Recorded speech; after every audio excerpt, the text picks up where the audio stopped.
All right, my friend, do I ever have an episode for you today? This next 4-part series that is coming up over the next 4 episodes is going to absolutely blow your mind. And I'm going to tell you why. My friend Lloyd George is joining me on the podcast for the next 4 episodes. And we are talking all about growing your podcast, misconceptions when growing your podcast, sponsorship, brand deals, and all of the above. So it's going to be a super, super valuable series for you. Be sure to hit that subscribe button so you don't miss any of the content that we are going to be talking about. In this episode in specific today, we are talking all about the truth behind podcast growth, the misconceptions that creators make, especially when it comes to podcasting, understanding why you feel you need to grow, and where that feeling really comes from.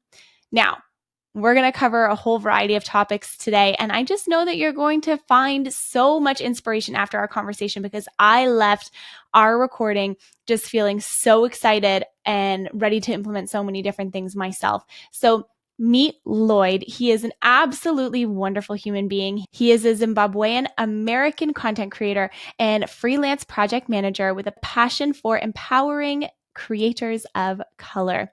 By day, he manages creative projects for brands like Go Puffed, DraftKings, and Chick-fil-A. And by night, he dedicates himself to crafting content that amplifies diverse voices. Lloyd has created content for global brands such as Spotify, Riverside FM, Acast, Creative Juice, and LinkedIn. His passion for the creator economy shines through in all of his work and everything that you're going to learn here today. Over the last 90 days, over 3,000 people have completed his podcast course. He's also built a thriving community of over 15,000 creatives across all of his social media platforms. As a sought-after podcast consultant, Lloyd leverages his expertise to help brands harness the power of podcasting to reach their goals. And as his career progresses, he looks forward to new opportunities in consulting, brand collaborations, and work as on-air talent. So let's get into today's conversation. Be sure to leave a rating and review of the episode because I just love to hear from you and I love to hear what's resonating with you. So thank you so, so much. And let's get into today's conversation. Lloyd, welcome to As It Relates to Podcasting. I'm so excited to have you on my podcast. Thank you so much for having me. I'm so excited to be here. We are going to have such a fun conversation. We have so many amazing episodes planned, but we're starting today with I want to call it the basics, but it's not even really the basics, but it's all about growing your podcast. We're talking about growing your podcast today. And I think that it's super, super important to talk about this because this is the number one question that I get all the time. Yeah. And I feel like this is where everyone spends their time just sort of thinking like, how do I grow my podcast? It's probably like the number one question I think podcasters have more than like starting a podcast. 1,000%. It's like, okay, I've started my show, but like, how do I get people to listen now? And like, how do I grow it? How do I make money off of it? How do I do all this stuff? And really, you can't have any of the other things that you want out of your podcast, like monetizing it, like brand deals, like sponsorship, like all that kind of stuff if you're not focusing on growing your audience and knowing exactly where your audience is. So I want to start off very point blank. Let's start with some misconceptions that creators have about growing their show to begin with. Yeah, I will say I have some very controversial thoughts about this. Oh, I love controversial. I'm very like left field, I think, with like how to be a podcaster and what it means to be a podcaster. Okay. So for instance, I think a lot of people would say that like, if you aren't putting out like one episode a week, that you probably will have difficulty growing your show. And I would disagree with that. Like I would say that like, if you're releasing 2 per month, I still think you could grow your show. That would just give you more time to come up with a better product to market, for example. So I'd say like, that's a misconception. I mean, what do you think about that? No, I actually totally agree with you. And we actually produce, within my agency, we produce quite a few podcasts that are bi-weekly podcasts. And people ask me all the time, like, is it okay? Do you think it's okay if I only do 2 episodes a month? Like, do you think I'm still going to grow? Am I still going to reach reach the right audience? And it's kind of like, if you create a podcast 4 episodes a month, let's say, and they're not good quality episodes, it doesn't matter. Yeah, you know what I mean? What's the point? What's the point? Like, you're better off creating a podcast with 2 really solid episodes or like 1 epic episode a month, promoting it properly, having a marketing like strategy and plan and growth plan behind it than just like putting together 4 like, random episodes that are a little bit half-assed. 1,000%. I'd say a second misconception is that I don't think people really understand how much podcast listeners love consistency. And so if you do stick to like the 2 a month or 1 a month or one a week, whatever you decide, it's important that I think you stay on track doing that. And I don't think this is all podcast listeners. So if you have a business podcast, that may be a bit different. But for someone like me, for instance, like I have a specific podcast I consume on Monday. I have specific ones I consume on Sunday. I know like Sunday's my church day. So I'm normally driving or I'm at the gym. So it's just like I have this routine, and the only thing that's missing from this routine is the podcast that comes out on that day. And when they don't come out on that day, I think to them, they may just assume like, oh, I'll release the episode tomorrow, but they're not taking into account that like, I'm driving to church now. I need that episode now. If I don't listen to it now, it'll be next Sunday. And so I think people underestimate just like how important consistency is for podcast listeners. That is so key. And I think too, people talk all the time. I want to build a community around my podcast, a dedicated audience around my show. I want engaged listeners. I want listener feedback. All this different stuff. You need to show up on the same day and the same time in order to have that, because people are wanting to hear from you. And then if they don't hear from you, that trust kind of breaks a little bit. It's like, okay, I know you got busy, but what about me? 1000%. I totally agree. I'd say that the last misconception, and when it comes to like growing your podcast, is that it can happen very, very fast, similar to YouTube or TikTok. I think people they underestimate how long it takes to grow a podcast. I am so glad that you said this. You have no idea. The one thing that I've heard a lot of lately is, I just want my show to grow as much as X, Y, and Z persons, or why isn't my content growing as fast as da, da, da.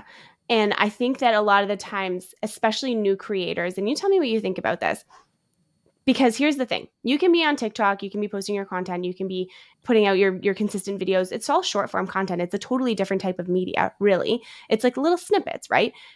And your content can totally pop off and just be like, next thing you know, it's like in front of everybody. Like, it's a thing that happens. Yeah.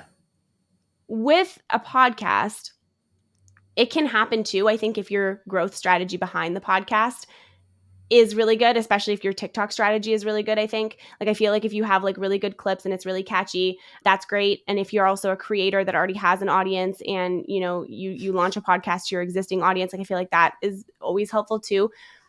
But one thing that I will say is, people, I don't want to say like general people, but I hear this a lot, that it's like, well, so-and-so has X amount of hundreds of thousands of downloads and this and that and whatever. And like, that's great. But you also need to look at like how many episodes that person has put out. If that person is on episode 734, you cannot compare your 20 or 30 episodes to 700 episodes. Like, it just doesn't, there's longevity there. There's consistency there, 1000%. That's such a great point. I'd agree with that. And I think just like, even if you both did have 700 episodes, it's so much more nuanced. Like, that person could have been writing so in-depth show notes for those entire 700 and you may not have. And so there's just so many nuances that go into that come into play when we're comparing ourselves to other people. I do think though that like, I understand why people do it, because I think podcasting is like a tricky medium, and I think we try and like compare it to something else. Like you were just saying, I'm growing fast on TikTok. Is that going to be the same with my podcast? And I don't think we look at podcasting and it's like as an independent media form. We like to attach it to like other things. I like that a lot. I really like that a lot. That's a really, really good point. I think that in addition to that too, I agree with you wholeheartedly. When you talk about like marketing, for example, and you talk about marketing, your brand, your business, whatever, you create a marketing plan. A lot of the times, people will tell you, execs will tell you, communication managers will tell you, whatever, that you need to have one like long form piece of content. And you take that long form piece of content and you break that up and you use that for your blogs, for your newsletter, for your show notes, for your this, for your that. And like, yes, that's a really good strategy. It does work. And it definitely makes sense to do that.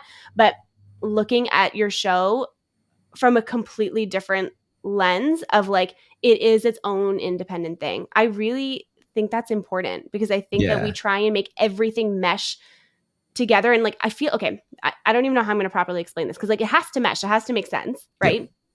And at the same time, it has to be different enough for people to want to consume it on a different level, 1000%. I've actually been exploring. This is like a crazy idea. I haven't told anyone this. I haven't even fully fleshed out how I'm this so is going to work excited. yet. But I've been exploring just like, I think like where people find success, and this isn't like everyone, but like I feel like the people I admire, where they find success is by being so laser focused on one platform or one media form that they can like know everything about that specific thing. So for instance, like I hear a lot of people give the advice like, hey, just take your podcast, break them into clips, put them on social media, which does work for some people. But for the bulk majority of people, the podcast isn't interesting enough that it's going to act as like a hook on TikTok and be engaging and have a call to action to drive people to your podcast. It's just like unlikely, right? And so if you're doing that and you're on like YouTube and you're on TikTok and you're on Instagram, the likelihood that you're going to be able to like focus on each of those mediums, understand the algorithms, understand what's working is just like unlikely. And so back to like our convo about just being like super laser focused on one media form. One thing I've been exploring is like the bulk majority of what I do is like social based, like TikTok based, right? So what if I took a podcast episode just like we're on right now, but it wasn't centered around having one 30-minute conversation? What if it was centered around having like 45-second conversations? So as I'm asking you the question, I'm already thinking through like, how can I ask this question as a hook? So that your answer is only going to be 30 seconds so that the clip is already made. And so we're not having to like even cut clips. It's just, that's the interview. And so it's a very different than like a traditional interview in the sense that it probably won't feel like a conversation. But I do think that like if the bulk majority of what we're doing is like using social to promote our podcast, that would be a very easy way to grow a podcast. Okay. I'm obsessed with this because as you were saying that, I was thinking to myself, if you're trying to create content for social media, you need to think about everything that you're positioning as a hook, right? Like even that sentence right there could have been a hook in and of itself. You know what I mean? And so I feel like, and I do this, like this for my own personal self, and this is a very hard thing to teach as well. Because a lot of the times people want to just have conversations. They want to go into the story, the background, the this, the that. Like I don't ask people what their bio is and what their journey is on this podcast. Like in a nice way, like I'm going to introduce you at the beginning of the podcast on its own afterwards. I want to get into it with you. You know what I mean? And so it's like you have this way of setting up the conversation. And I'm always thinking in my mind of, this is the question that I want to ask. How can I phrase this so that if I want to take this question and cut it as a clip, how do I do that in a way that's going to make people excited to hear that particular part? Or if you're saying something, right? Or if you're saying something, it's like, oh my God, yes. How do I make my reaction also in a genuine, unauthentic way? Something that people will actually want to watch and be like, oh, you know what?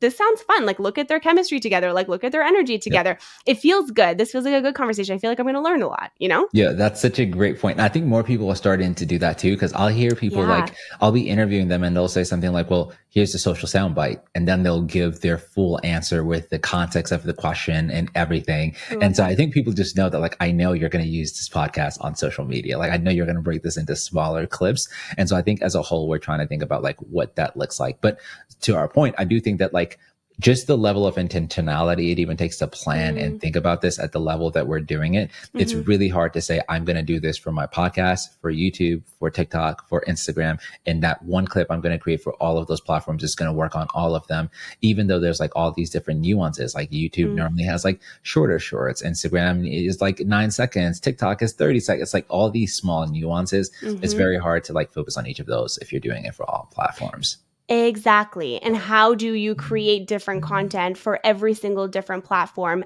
every single podcast episode that you have all the time? Like that's a tremendous amount of work. And I mean, as a full-time creator, I mean, sure, it probably works because you have the time to make that happen, right?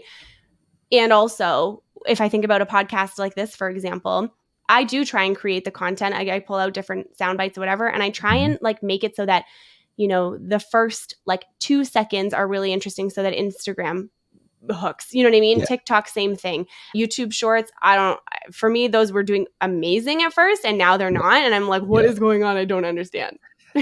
I 1000% agree with you. That's like the other thing that I think like no one is talking about is just like with all of these platforms, they could be going so well and you could be heavily investing on it. Mm, But I think we also need to like go into it cautiously knowing that like YouTube could totally screw something up and in 3 months it not be the best platform to post on. I do think it's like exactly. a good platform, but you know, it just requires a lot of caution. I'm curious to hear just sort of like what you've been like personally, what you've been telling your clients just in terms of guiding them on like the best way to grow their podcast. Okay, that's a really good question.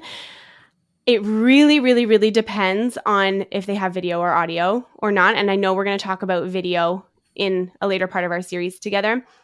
I try and focus in on where their audience is going to be. So if it's going to be more of a business style podcast, we're going to look at LinkedIn. You know what I mean? With LinkedIn first, and then with, Instagram second, Facebook third, and then, TikTok potentially fourth. So I really try and look at what is the content of the podcast, who is the audience of this podcast, and how is that content going to land with them when they receive it? And is it being delivered in a way that they want to consume it? And that's also tricky too, because people consume content in different ways, right? Some people like video, some people don't. Some people prefer audio. Some people prefer watching reels. Some people prefer to, if you're like me, Yeah. watch video with the sound off and read the captions. Like that's how I consume video content. And some people like to read quotes. And so what we try and do is kind of hit all of those different aspects, and we'll create a bunch of different content to promote one episode that falls into all of those different categories, so that regardless of where the content is showing up, then it's resonating with people in the way that they want to receive it. Yep. I love that. Thoughts? That's so great. And I think like I'm nervous talking to you because you're very, very, very, very smart, and your content is really, really, really good. And so I just got your stamp of approval and I'm here for it. I love it. I feel like all podcast people feel that way. You're always like nervous talking to someone else because I feel like everyone has their own unique way of doing something. And I think a lot of like what we're doing, and I will say this is the one thing I realized at VidCon, is that like no one knows what the heck they're doing. We're all just like we are at the exact same level and trying to figure it out. And I think so much of what we do is also luck. And I don't think we talk enough about that. But that's like a good point. Like before our conversation today, I would have thought that like it is impossible to grow a podcast now without video. But I do think like what you said is like key, is like, which is like just like starting with knowing like where is your audience and who are you trying to reach? Because it could be that like your audience is on LinkedIn and they hate video, right? Like they want to read about your podcast, right? Or they want to see a quote, and that's going to be like the trigger they need to go like watch it.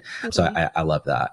And there's also the side of TikTok too. I don't know if you're on the side of TikTok that is actually not, talking head video based. It's literally quote with music behind it, or an audio voiceover with whatever, video, B-roll, copy on the actual, or like text on the actual video. Yeah. And so there's other ways too to get around, if you don't have a video podcast, to get around and to hop on different trends and like make your content, make sense, like make your content hit and land to the people that you want it to. So I think that's really important too.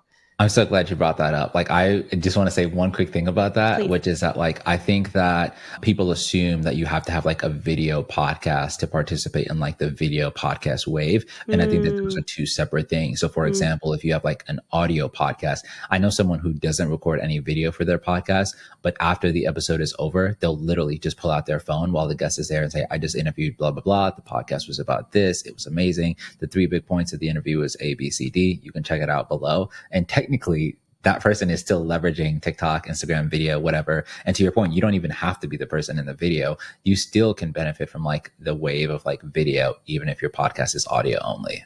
I love that. That's genius. That's really smart. And that's something that I know that I do not do nearly enough. And I think that's so key when it comes to, podcast growth in and of itself. Just take a picture of the person that you're interviewing with. Like post it. Like literally. It's really not difficult. Like literally, there's so many ways to promote a podcast on social. And I feel like we used to feel like it was just like capturing content from the episode. It's just, but I will say like, this is maybe part of like my broader frustration is that like, I wonder if like we have gotten like familiar with like, too familiar with like, not just being like creative anymore, that like we've become kind of like rule followers and we look for like, what should we be doing? Like, what is everyone else doing? But we're just like, I would love to like, and I'm guilty of this too. Like I'm reading a book by Rick Rubin now called The Creative Act. Have you read it? I have not. Oh, so good. But so much of Okay. what he talks about is just being like a creative at heart and what that means. And sometimes it means like, you know, you have to, you're charting uncharted waters, right? Like we don't know, like not every like method to do something has been done. So you may be the first one to do something, but if you're not comfortable giving yourself permission to do that, you just kind of follow what other people are doing. That is genius. And also, what I will say to that too, and I think about this a lot in terms of growth strategy, I almost feel like you have like your primary growth strategy that's like your bread and butter. You know, your episode drops on a Wednesday, you have this video that goes out, you know, 2 days later, you follow up with this quote, you post a story about this, and you have another video about this, maybe you have an audio clip about this.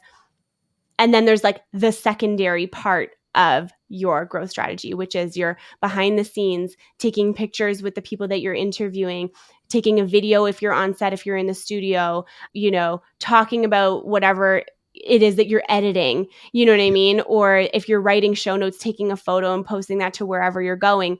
And another thing that this is something that I like to do because it makes my life easier because, okay, I don't, it's not that I don't like creating content, okay?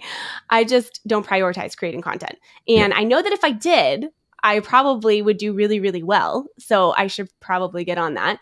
But and can I just add to that really yes, quick? please. I will say, like, I feel like Simona, that just from like what I know of you so far, that is where you really thrive. I think you have like a great, like a very holistic view on marketing, just Thank from like you. the conversations I've had with you, like on Zoom or in our mastermind calls. And I feel like I'm more like, I'm the opposite. Like, I'm not more like marketing minded. The only two things I'm good at are like podcasting and creating videos. And I kind of like will just like run through a brick wall with those two things. But I do think more podcasters could benefit by asking some of those questions like, hey, who am I trying to target with this content? And how can I even like diversify my content? How can I like, to your point, have like the first wave of marketing assets, the second wave of marketing assets, and measure all of those? And so I do think that like from that perspective, I think the work you do is really important. Thank you. I really appreciate that. And I think the other thing too is like one key thing that I've also really realized is you can create a podcast, but who is the podcast serving? Like, are you creating the podcast for you to just come on the podcast and like shoot the shit and like have a couple cool conversations or whatever? I always drive everything that I do back to why. Why does the person who is listening to your podcast, watching your videos, or binging your content care? Why do they care? That's so good. I love that. Right? And I think that too, like, I think in framing, do you think people should be framing that context when they're creating their content? Like, I know, for instance, people are listening. My podcast is centered around creators. So I know that like when people are listening to my content, they probably feel like they can't do it. They probably feel like there's maybe some like imposter syndrome, some fear, or if they have started, like they want to know how they can like grow. So even as I'm like creating content, I'm thinking about like, who is this going to help? How should I be framing it? Do you think that's how people should be thinking about content? Or do you think we should just be saying like, hey, I'm a creator, therefore this is what I want to talk about, so I'm going to like put it out? I think it depends on the type of creator you are. If you're a creator who is here to educate, so I'll take yourself as an example. I mean, we're creators who are here to like help people with their creation process, with their podcasts, with their production, like all of that stuff. That I feel like you need to have an understanding of the problems that that person is facing, and you're the solution to the problem. If you're a creator that is more self-help, maybe you're a parenting creator, maybe you are, you know, a food creator, like whatever that lens is. I think if you're that type of creator, your content just by nature is serving a bigger audience. You know what I mean? Yeah, 1000%. I think about that a lot. And to be honest, I'm still trying to figure out like the healthy balance of it all, because I do think that like in a way, just saying like, hey, I need this, I'm going to create it and I'm going to put it out, does also serve the people that is meant to serve will naturally find that and gravitate to that. But I also like I'm such like, I grew up in like the startup ecosystem. So much of like the way I operate is like, hey, like what is the need? Who are we helping? How can we help more people? And I wonder sometimes if that hinders like my creative ability. 100%, because you get siloed, I think, into this like idea and expectation of what you should do and what you should create. And that's where I kind of get it. I feel like I get a little bit boxed in sometimes too, because I'm like, I'm not, okay, be careful how I word this, because I'm not a structured person in life. Like, I'm not a structured person on a day to day. I'm a structured person in business because we have goals and deliverables and like things that have to happen. But I'm not structured in like, week one, I'm going to talk about, the first week of January, I'm going to talk about X, Y, and Z when it comes to podcasting. Then I'm going to talk about monetization for a month. And then I'm going to talk about this for a month. I'm not like that. And so I get discouraged a little bit from creating content because I'm like, in my mind, I've been so conditioned to think that the content has to make sense. It has to follow a specific strategy. It has to, and so I kind of get like, where do I even begin? You know what I mean? Like, I could tell you all about launching a podcast. I could also tell you about monetizing a podcast. I could talk to you a little bit about the sponsorship side of it. Definitely talk to you about growing it. But it's like, where do you begin when there's everything where you can start? Yep. Right? 1000%. I'm the exact same way. Like and I think did you hear the sigh? Like I was like a sigh of relief. I'm like, right. Oh man, you see me. Okay. I love that. I totally resonate with that. And I think I'll start by talking about organization, because I think similar to you, I'm very, very like meticulous when it comes to like my business and like balancing and planning out my episodes, just because that's like the world that I live in and that's how I like make my living.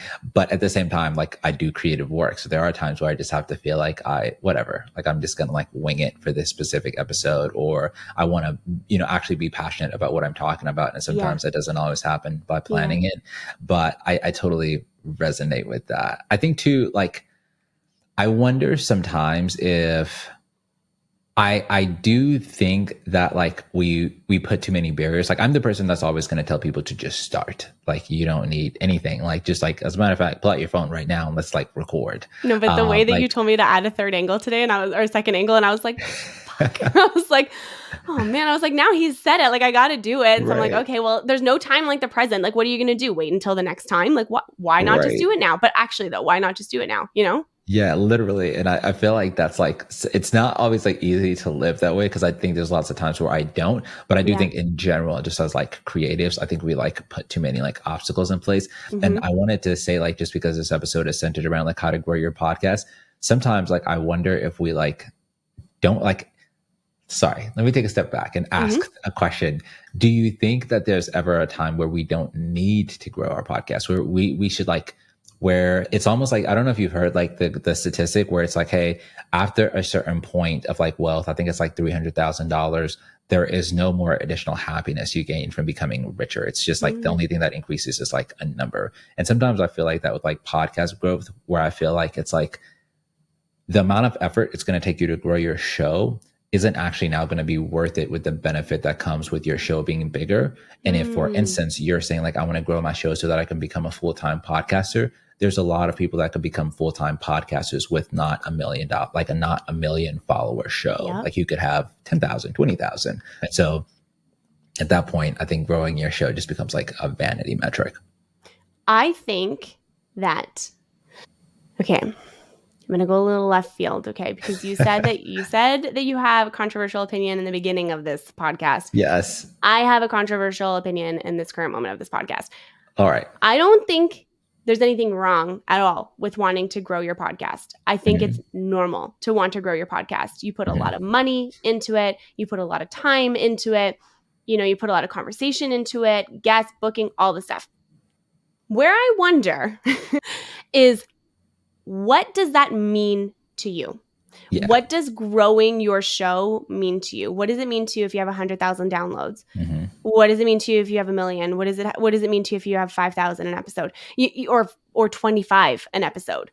You know what I mean? It's like, what is the validation in the metric doing for you?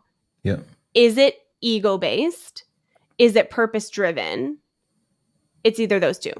Yeah, 1,000%. You're either ego-based or you're purpose-driven. It's one or the other. I feel like people grow their shows for the wrong reasons, and I feel like it like not for everyone, but I do think like at a certain point for some people, it's counteractive to what they're Mm-hmm. trying to accomplish. So for instance, if you Mm-hmm. say like, hey, I want to become a full-time podcaster, for instance, I think people would assume that like I need to keep getting more downloads so that the number of ads I can put in the show is commensurate so that I can become a full-time podcaster. I might tell you the amount of time it's going to take you to grow your show. I would prefer that you take that exact amount of time and go focus on being a better salesperson so that you could pitch yourself better to brands. So for example, like I'm technically a small podcast. I like my last 4 episodes haven't been doing that well. I got like I think I got like 100 downloads per episode for like my last 4 episodes, right? Even with those numbers, I still made almost like $5,000 last month, right? And so the natural assumption would be like, well, if I get to 200 podcast downloads, maybe I'll make $10,000, which just wouldn't be true. Like the amount of time it would take me to get that 200 downloads, I could just take that same exact time and go network with the brands that pay me. And so I'd still get my goal, which is like to become closer to being a full-time podcaster. It's just not always going to be downloads that solves that problem. I am obsessed with everything you just said. I'm obsessed with it because I have clients who literally have 50 downloads an episode who have monetized their show more than the clients who have 10,000. Right, 1,000%. It doesn't matter. It's literally all what people tell you think you should do and how you should monetize your show based off of CPM, based off of whatever other metric you want to compare it to. It's not the truth. Like I monetized my Happiness Happens podcast in its second year and it was the show got like, I don't know, at the time, maybe like 100 downloads an episode, something like that. I monetized it twice. You know what I mean? That's not a lot of downloads, you know? I just think that people can very easily sometimes stay in this like fear mindset around growing their show because it's not enough downloads or brands will judge them or people will look at them and be like, oh, so-and-so doesn't like look who this person is, but they don't actually have a lot of downloads. And I just think that it comes from a place of fear and like worrying about being rejected. Yeah, 1,000%. Which you probably will get rejected too. Yeah, I 1,000% agree with that. And so I think like for me, like the main reason I was bringing that up is because I do feel like when you release, like I'm a sports person. And so I love like, for me, I know like if I like execute well on my podcast, the benefit of that, like the way I calculate winning is like, oh, more downloads. Great. I must be doing something well. It's like just a measurement tool for me. But at the same time, I think we could make different decisions if we weren't specifically making those decisions just for downloads. Was the only point I wanted to make, which is just that like we're so obsessed with downloads that I think we use that as like our primary driver when that doesn't always have to be the case. That's epic. I'm so glad that you added that in. And as we're winding down this very first part of our entire series together, because we're going to get into content creation in our next episode, and then we're talking about brand deals, which I like my audience is like so excited for. You don't even understand, like so excited. I hear it all the time. So I'm like even more excited. Well, I'm so excited. I'm very excited. I love talking about it. And then we're going to talk about a couple other things in our series as well. I want to ask you 2 final questions. They don't have to be overly long if you don't want them to, but they totally can be if you do. The first one is, I'll tell you both and then you can answer both. So the first one is one tip that every creator should consider integrating into their growth strategy. And then secondly, I want to ask you, is there anything that we've missed in this episode together? Awesome. I love it. Thanks for those 2 questions. I'm going to give 2 tips that every podcaster can consider in case they don't like my first tip. So my first tip is that like everyone, and I understand, I'm very nervous to say this. My first tip is just that like everyone should be utilizing video. Like I think we are still like at the inception. We're at like the very beginning of video. I think in 5 years, it's going to be way bigger than it is now. And so you have an opportunity to get in at the beginning. I think the number of people that are like podcasting on YouTube in like 5 years is going to be significantly more than now. And so I view video podcasting similar to the way that I viewed just regular podcasting 5 years ago in 2018. Like I feel like if you were podcasting then, you were pretty early. I think it's kind of the same with video. And the only reason you might want to do this is you would just get the number of viewership that has been freely given to people that are just creating video podcasts is pretty significant. And so that's one thing I would consider. That said, here comes like part A of my answer for the people that are not interested in using video, which is just that like I would highly encourage everyone to start doing like podcast swaps. that by far is like the easiest way to grow your podcast for free. If you don't know what that means, it just means you get another podcast in your niche or industry and you ask them to promote your podcast via like host read ad, meaning that host will then like say, I love listening to your show, hoping that their audience will follow along and listen to your show as well. Technology is getting advanced. And so there's actually ways that we can track that using like Chartable. I think it's called Chartable's like smart promos. If you're on Megaphone, they also smart links. And so there are now ways where like, if I recommend your show and some like my listeners go and listen to your show, we could track how many people left my show to go listen to yours. So analytics are just getting better. So highly recommend everyone do that. And then I don't think that there is anything we haven't covered, but I do just want to encourage people and inspire people that we as experts don't know everything, and every possible way to promote your podcast and grow your show hasn't been discovered. And so there may be the next great idea to grow a podcast might come from you, right? So it's like, just be open and be creative, be open to try new things and explore. Genius. Oh my goodness. I'm so happy that you joined me for this first part. I cannot wait for all of the other episodes that we're about to do today. I'm so excited. Thanks for having me. I'm definitely geeking out about podcasting. Me too. Okay. See you on the next one. See ya. Thank you so much for tuning in to today's episode on As It Relates to Podcasting. I know this conversation was super valuable for you, and I want to hear from you. So if you loved all we shared, please be sure to leave a 5-star rating and a review of the podcast where you're listening. You can do that on either on Apple Podcasts, or you can leave a rating on Spotify. I would be so grateful. All of the links are in the show notes below, and links to connect with both of us as well. So be sure to reach out, say hello, let us know if this conversation impacted you in any which way. And I am grateful for you. Thanks again for being here, and I will see you on the next one.